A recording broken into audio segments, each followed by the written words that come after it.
저는 결혼한 후에 아이 셋을 낳고 키우면서 특별히 아이들의 교육 문제 때문에 아내와 다투는 일이 종종 있었습니다. 그런데 아내는 그럴 때마다 내가 당신에게 상처를 받았다는 말을 반복하곤 했습니다. 저는 젊어서는 아내가 왜 그런 말을 하는지 알 수 없었으나 나이가 들어서서는 왜 그런 말을 반복하는지 이유를 알게 되었습니다. 심지어는 신학생들과 대화를 하는 가운데도 자신들의 과거의 상처 이야기를 그 상처와 아무 관련도 없는 제게 자주 이야기하는 것을 경험했기 때문입니다. 결국 인간이란 상처로 자신이 누구인지 알리기를 원하는 존재임을 뒤늦게 깨닫게 된 것입니다. 저 역시 저의 상처 이야기를 은연중 자주 반복한다는 사실을 깨닫게 되었습니다. 전 중학교 2학년 때 중이염을 앓기 시작하면서 오랜 동안 중이염을 앓아 귀 속에 큰 상처가 있습니다. 중학교 3학년 때 등록금을 못 내 휴학을 하고 있던 차에 통증도 심하고 머리가 뽀개질 것 같은 그런 아픔이 있었지만 병원은커녕 약도 사 먹을 상황이 못 된 가운데 권사님들을 따라 산교도를 다니며 복학시켜주고 기병 낫게 해주시면 목사가 되겠다고 서원해서 제가 지금 이 자리에 서게 된 것입니다. 그리고 얼마 후에 사실은 복학을 하고 1년 후에 그리고 귀에 구름이 나오지 않아서 저는 기도로 병이 나은 줄 알았습니다.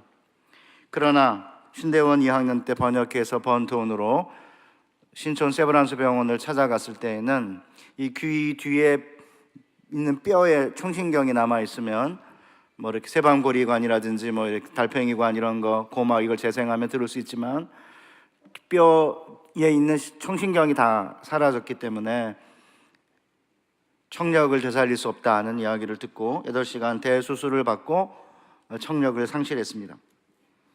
이렇게 저의 몸에 남은 귀의 상처는 제가 누구인지, 제가 어떤 삶을 살았는지를 보여주는 상징입니다. 8년 전에 대학원을 다니던 딸내미가 26세 이전에 자궁경부암 백신을 맞으면 평생 자궁경부암에 걸리지 않는다면서 학교에서 디스카운트를 해서 싸게 해주는 좋은 기회가 있으니까 수십만 원을 보내달라고 저에게 요청했지만 저는 돈을 보내주지 않고 몇 달을 버텼습니다. 그러던 어느 날 딸내미가 전화를 해서 언니들과 함께 병원에 접종하려고 하니까 빨리 돈을 보내달라는 것이었습니다. 그래서 제가 그거 꼭 해야 되나?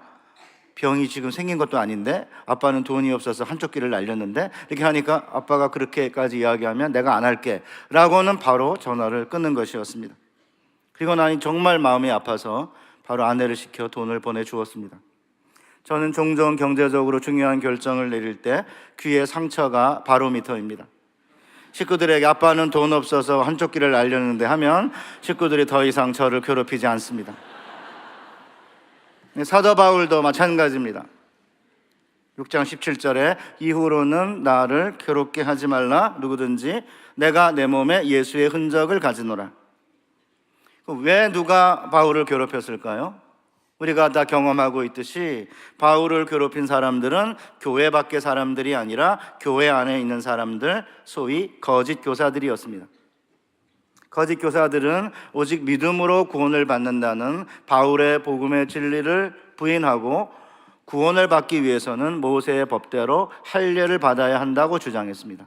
그뿐 아니라 바울이 사도라고 하는 사실을 부인하고 사도로서의 바울의 권위를 훼손하면서 바울을 괴롭히고 있었습니다. 이에 대해 바울은 누구든지 나를 괴롭히지 마라. 왜냐하면 내 몸에 예수의 흔적이 있기 때문이다라고 결정타를 내리고 있는 것입니다.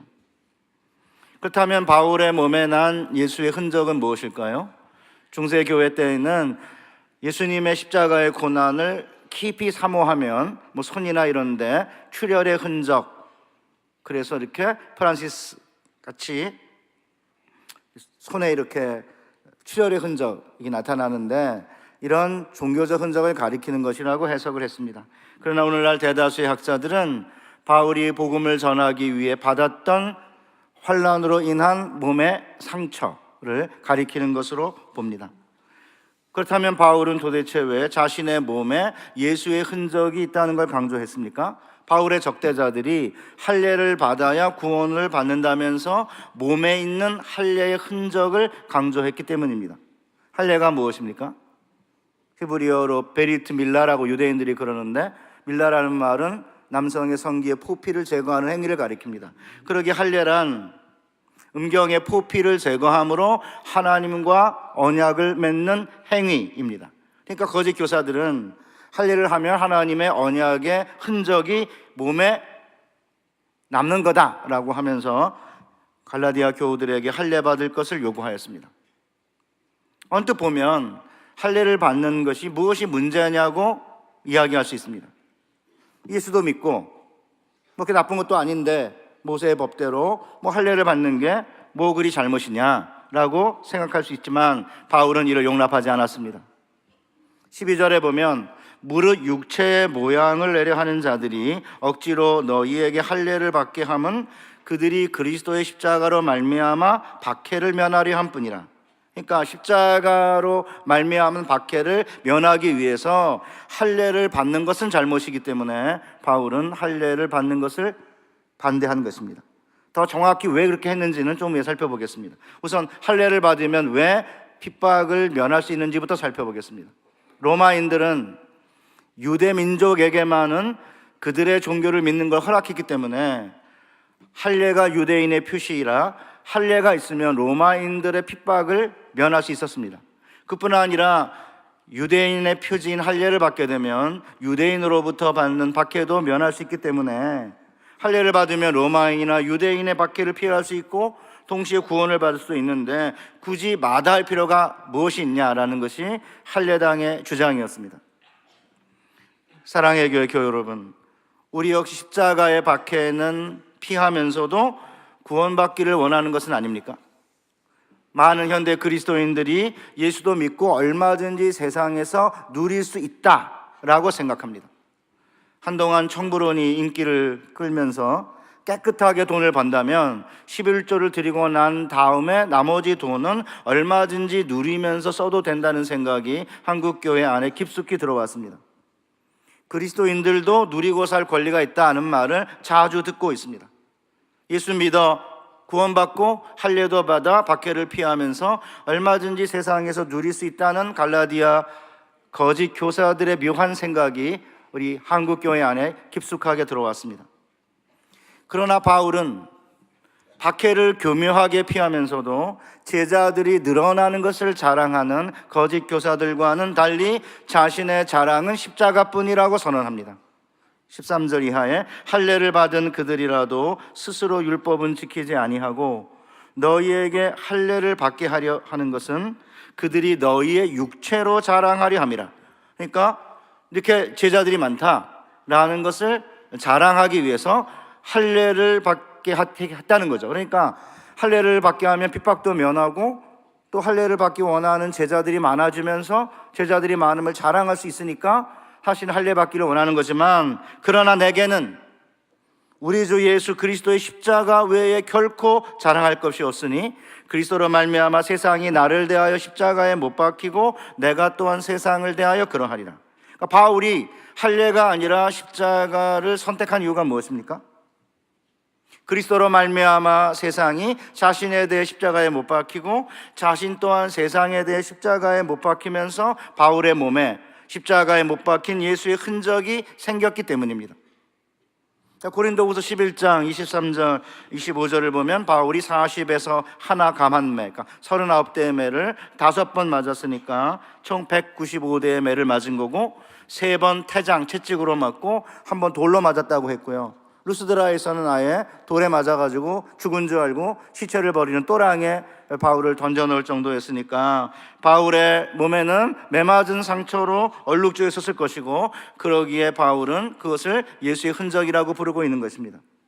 그리고 나서 바울은 15절에서 선언합니다. 할례나 무할례가 아무것도 아니로되 오직 새로 지으심을 받은 것만이 중요하니라. 그러니까 할례당들에게 묻고 있는 겁니다. 그리스도로 인해 새로 지으심을 받은 흔적이 뭐냐? 보여달라.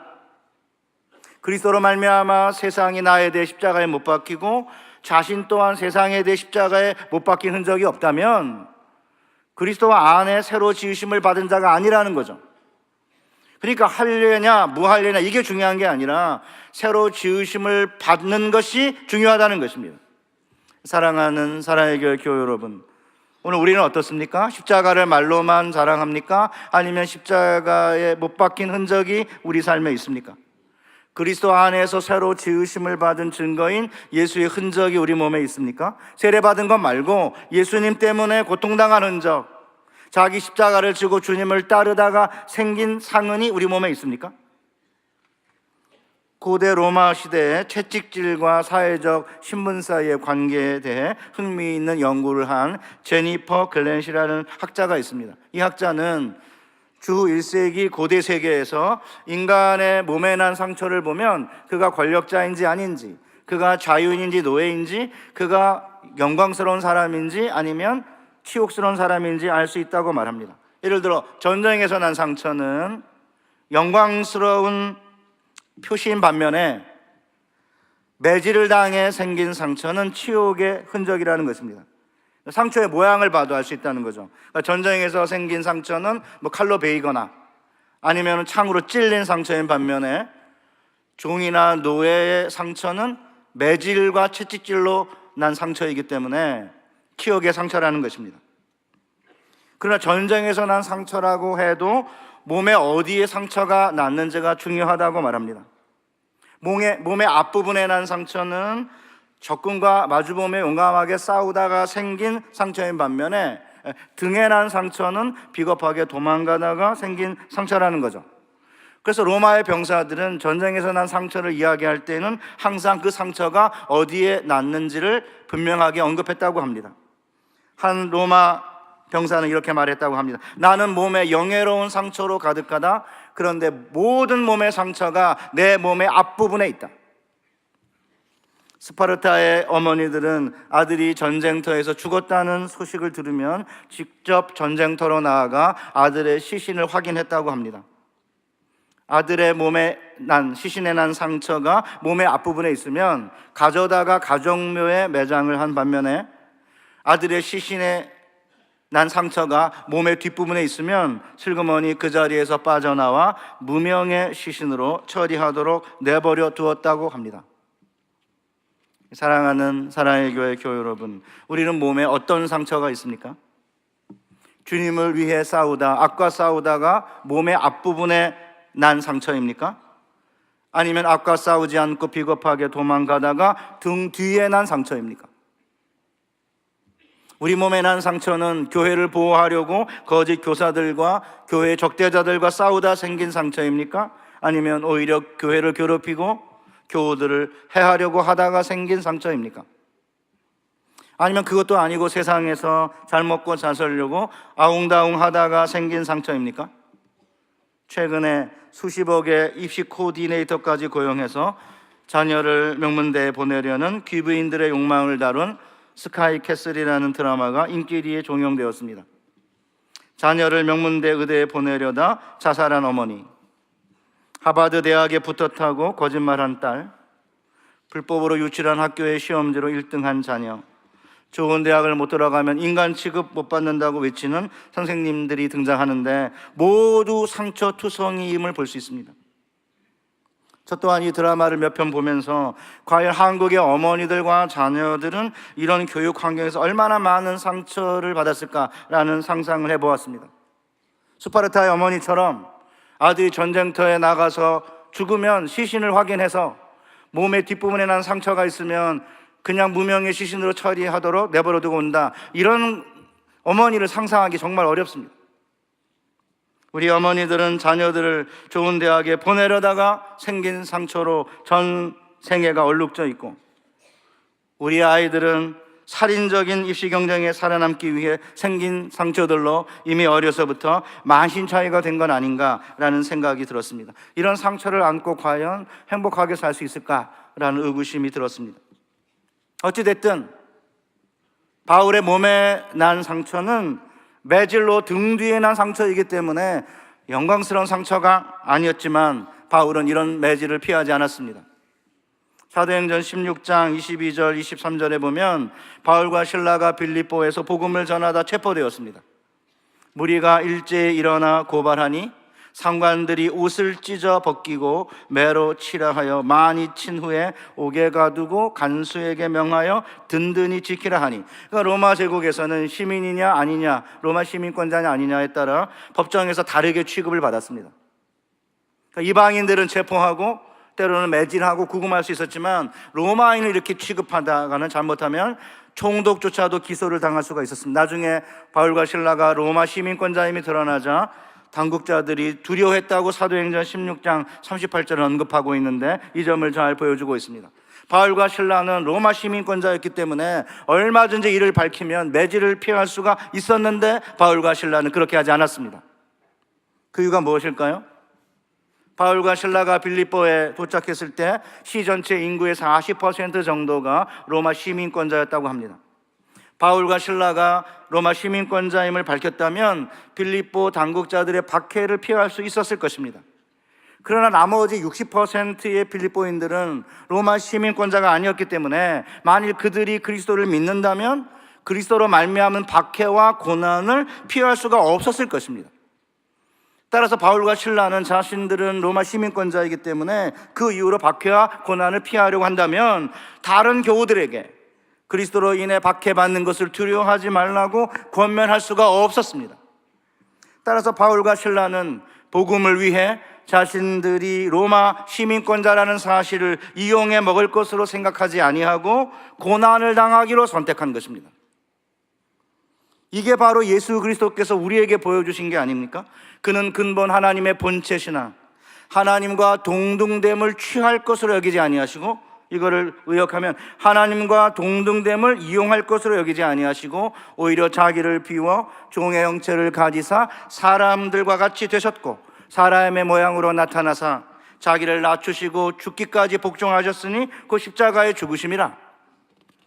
그러니까 예수께서는 하나님의 본체시지만 하나님과 동등됨을 이용할 거로 여기지 않고 오히려 자기를 비워 종의 형체로 이 땅에 오셔서 십자가에서 종의 죽음을 당하신 거죠. 오늘 우리가 예수 그리스도를 우리의 유일한 생명의 구주로 믿는 이유가 무엇입니까? 예수께서 자신의 생명을 우리를 위해 아끼지 않고 내어주신 사랑의 하나님이라고 믿고 있기 때문 아닌가요? 그렇다면 예수께서 죽도록 우리를 사랑하신다는 사실을 어떻게 알 수 있습니까? 그리스도의 손과 발에 난 못자국과 옆구리에 난 창자국 때문이 아닙니까? 인간적으로는 부활하신 예수님의 몸에는 상처가 사라졌을 것이라는 생각이 들지만 실제로 그렇지 않았습니다.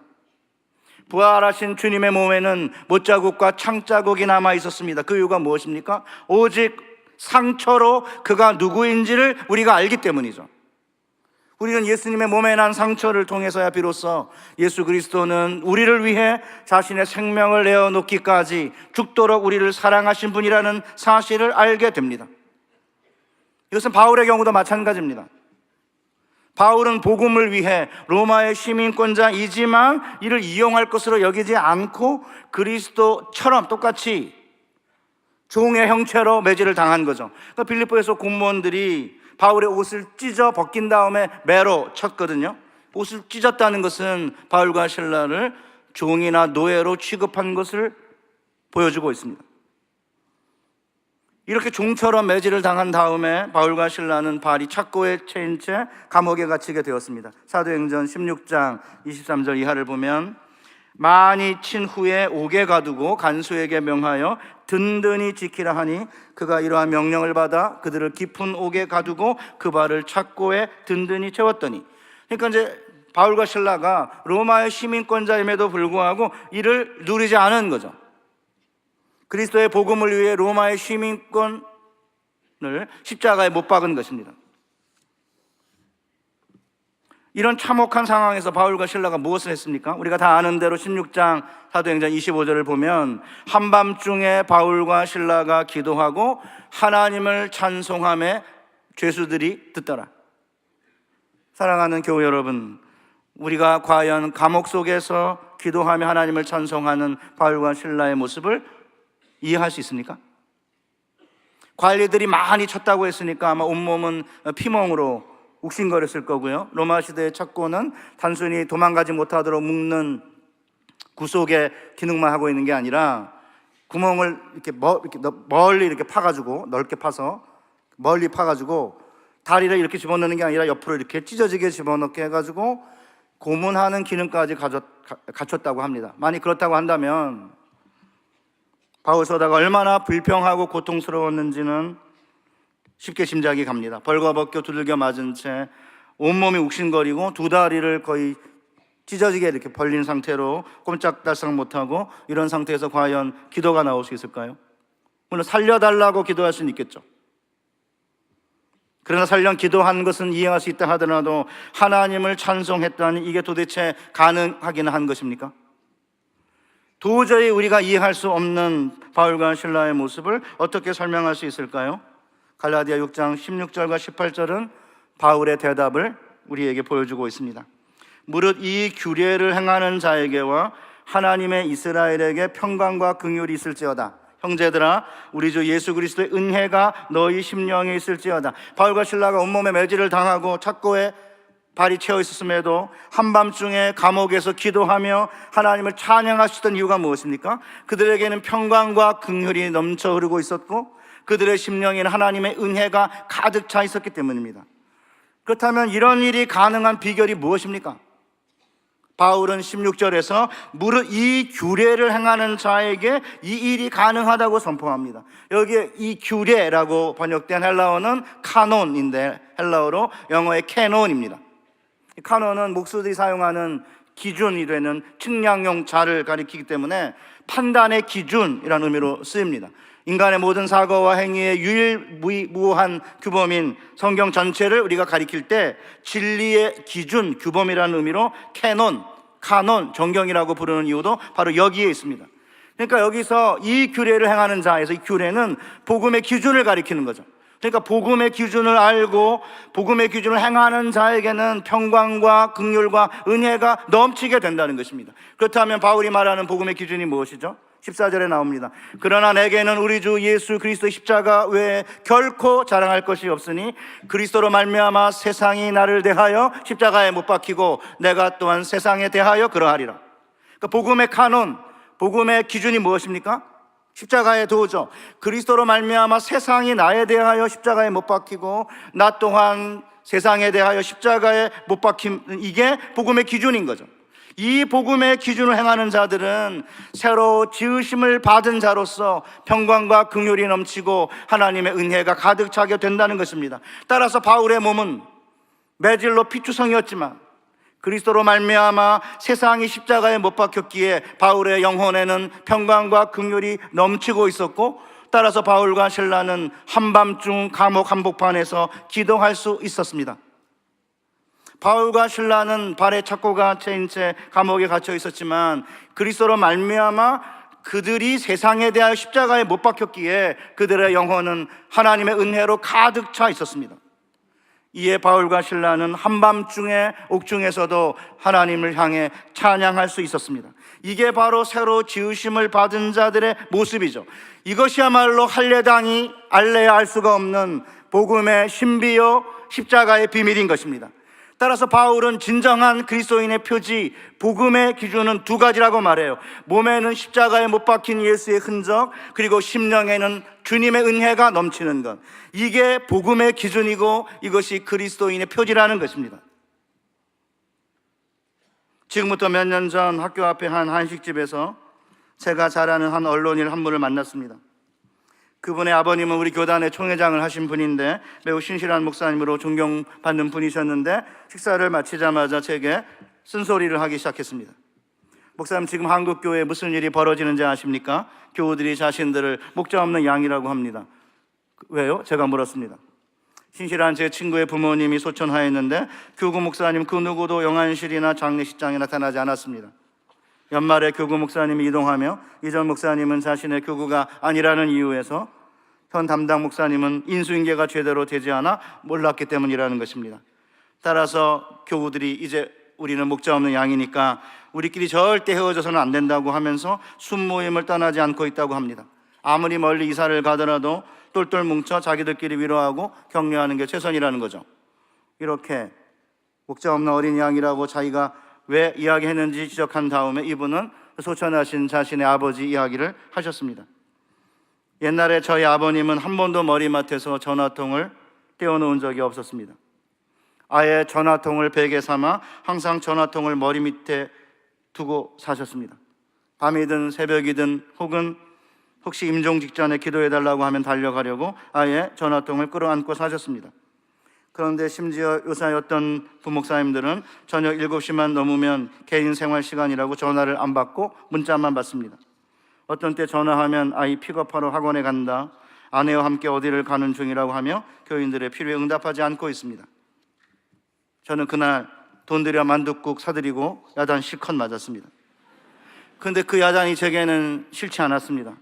옛날 우리 어른 목사님들이 교우들이 긴급하게 전화할까봐 전화통을 머리맡에 두고 잠을 잤다는 사실에서 오늘날 한국교회가 나아가야 할 방향을 보았기 때문입니다.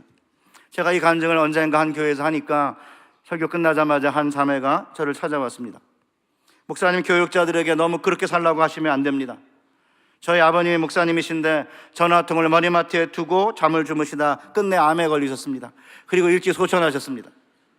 아주 진지하게 저에게 항의하시더라고요. 저는 그 자매의 말 속에 소천하신 아버님에 대한 사랑과 목회자 가족의 아픔이 들어있음을 알았기에 제가 개인적으로는 죄송하다고 말씀드렸습니다.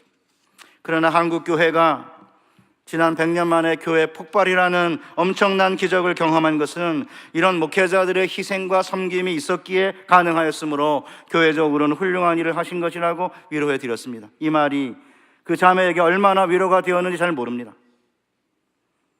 물론 그리스도인들 누릴 수 있습니다. 왜 못 누립니까? 누릴 수 있습니다. 그러나 주님께서는 하나님과 본체가 동일하시지만 하나님과 동등됨을 취할 것으로 이용할 것을 여기지 아니하시고 사람의 모양으로 자기를 비워 종의 형체를 가져 십자가 위에서 종의 죽음을 죽으신 거고, 바울 역시 로마의 시민권자임에도 불구하고 로마의 시민권을 이용할 것으로 여기지 아니하고 오히려 복음으로 말미암아 고난을 받은 거고요. 찬송하며 기도할 때 지진이 일어나가지고 옥문이 열렸지만 도망가지 않았습니다. 간수가 다 도망간 줄 알고 자결하려고 하자 자결하지 마라, 우리가 아직 여기 있다고 안심시키지 않아요? 나중에서야 바울과 실라가 로마의 시민권자임을 밝히지만 바울이 로마의 시민권자임을 이용할 것으로 여기지 아니하고 스스로 복음으로 말미암아 로마의 시민권을 십자가에 못 박고 온몸에 매질을 당하는 고난을 감당한 것은 이것이 복음의 카논이고 이것이 복음의 기준이기 때문입니다. 사랑하는 사랑의 교회 여러분, 우리는 오늘 몸에 무슨 흔적을 갖고 있습니까?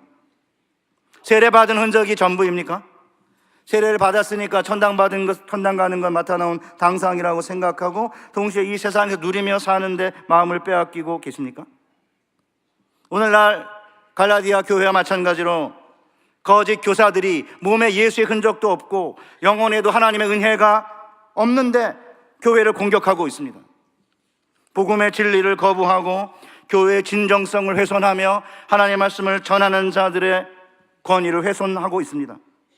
이런 자들에게 우리가 대항하는 방법은 딱 한 가지밖에 없습니다. 우리 몸에 난 예수의 흔적과 우리 영혼 가운데 넘치는 하나님의 은혜를 보여주는 것, 이게 전부입니다. 이를 위해 우리는 십자가의 길을 달려가야 합니다. 그리스도로 말미암아 십자가에 세상이 못 박히고 내가 세상에 대하여 십자가에 못 박히는 삶을 매일같이 살아야 합니다. 이게 우리가 새로 지으심을 받는 방법이고, 그러면 우리의 몸에 예수의 흔적이 남게 되고 우리의 심령에는 하나님의 은혜가 넘치게 됩니다. 우리의 심령이 하나님의 은혜가 넘쳐나서 어떤 핍박 가운데서도 굴하지 아니하고 기도하며 하나님을 찬송할 때 세상과 교회의 대적자들은 우리가 새로 지으심을 받은 자들임을 알게 됩니다. 사랑하는 사랑의 교회 여러분, 그러나 그렇다 해도 질문이 생깁니다. 어떻게 힘든 이 십자가의 길을 걸어갈 수 있습니까? 하나님의 사랑이 우리와 함께 한다면 우리는 이 십자가의 길을 얼마든지 감당할 수 있습니다. 우리를 향한 주님의 사랑이 느껴지지 않으시는 분이 계십니까? 아직도 우리를 향한 주님의 사랑에 대해 확신이 없는 분이 계십니까? 그렇다면 그저 주님께 조용히 나아가면 됩니다. 그러면 주님께서 은밀하게 문을 닫고 모여있던 제자들에게 보여주셨듯이 그분의 몸에 난 상처를 우리에게 보여주실 것입니다. 그리고 도마에게 하셨듯이 내 손가락을 이리 내밀어 내 손을 보고 내 손을 내밀어 내 옆구리에 넣어보라고 말씀하실 것입니다. 이렇게 주님께 나아가 주님의 몸에 난 상처를 만지며 주님의 사랑을 확인할 수 있다면 우리는 이 십자가의 길을 끝까지 달려갈 수 있을 것이고 결국은 우리의 삶에 예수의 흔적이 남게 될 것입니다. 그리고 우리의 인생의 종점에서 주님께서는 우리 몸에 있는 예수의 흔적으로 우리가 당신의 제자인 줄 알게 될 것입니다. 결국 우리가 누구인가는 우리 몸에 난 상처를 통해서만 알 수 있기 때문입니다. 사랑하는 사랑의 교회 여러분, 남은 생에 그리스도로 말미암아 세상이 나에 대하여 십자가에 못 박히고 나 또한 세상에 대하여 십자가에 못 박히는 삶을 통해 우리의 삶에 예수의 흔적이 남고 우리의 심령 안에 주님의 은혜가 넘쳐 흐르는 복된 교우들 되시기를 주님의 이름으로 축복합니다. 하나님 아버지 감사합니다. 오늘 우리에게 복음의 카논과 복음의 기준을 일러주셔서 감사합니다. 하나님의 자녀를 얼마든지 누릴 수 있다라고 생각하는 갈라디아 교회의 거짓 교사들의 생각을 뿌리치고 하나님의 아들이시지만 하나님과 동등됨을 취할 것으로 여기지 아니하시고 자기를 비워 사람의 모양으로 종의 형체를 가져 이 땅에 오신 주님을 본받아 우리도 누릴 수 있지만 그것을 내려놓고 십자가의 길을 가는 가운데 우리의 삶 가운데 예수의 흔적이 남게 하여 주시고 우리의 심령에 하나님의 은혜가 넘쳐 흐르게 하옵소서. 예수님의 거룩하신 이름으로 기도하옵나이다. 아멘.